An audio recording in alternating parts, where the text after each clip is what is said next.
As you've gone through the course, chances are you've begun to pick up on the kinds of articles, the kinds of websites, the kinds of pages that attract higher paying ads. But I wanted to spend some time and give you a module that's sort of dedicated exactly to that. How can you maximize not only the amount you're paid per click, the CPC, but also maximize revenue from the site as a whole?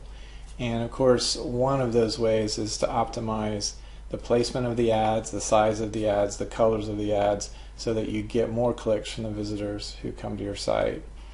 And a second way to do that is, of course, to drive more traffic to your website. Now, there are hundreds and thousands of courses that teach search engine optimization, SEO, which is the methodologies for attracting visitors to your website and the methodologies for making your site appear higher in the rankings on a search page so that more people will click on you when they search for something and come to your website. That's the whole discipline of SEO. Now, I'm going to have a separate course on what you can do SEO wise to drive more traffic to your site.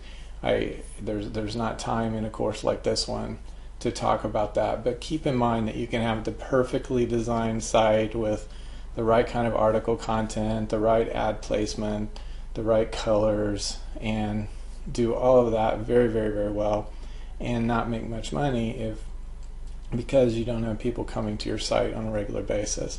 So that is really key to being successful with AdSense, is to have a strategy that brings in visitors.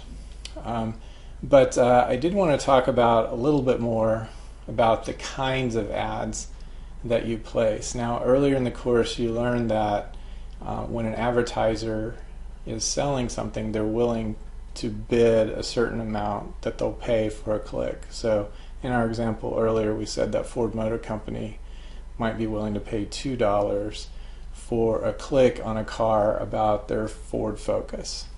That's a real simple example.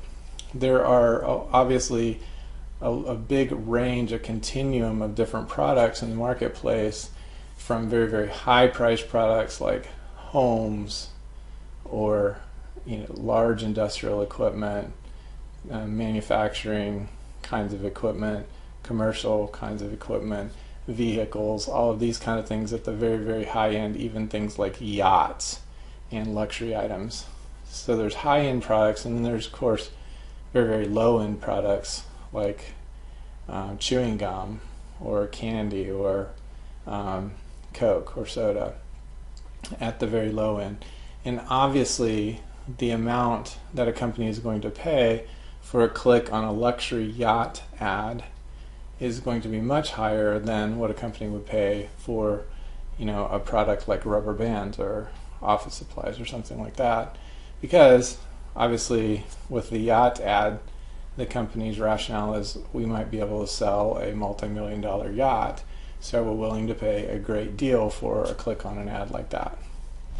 Now, occasionally you see things that feel out of sync, where you get a really high price click on a lower priced item, but usually that's just a mistake on the advertiser's part. So generally speaking, that's how it works. Lawyers, attorneys, mortgages, those kinds of categories, or very, very specific health products, cancer medications, those kinds of things attract very higher priced clicks.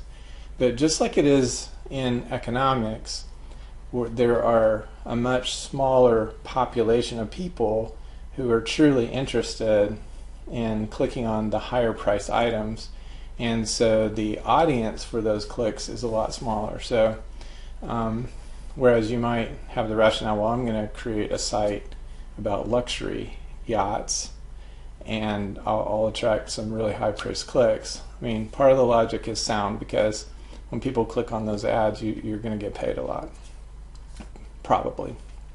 But the problem is attracting people to a site like that is going to be difficult, and there aren't going to be that many people in the general population who are interested in that. So in the process of thinking about what content you want on your site.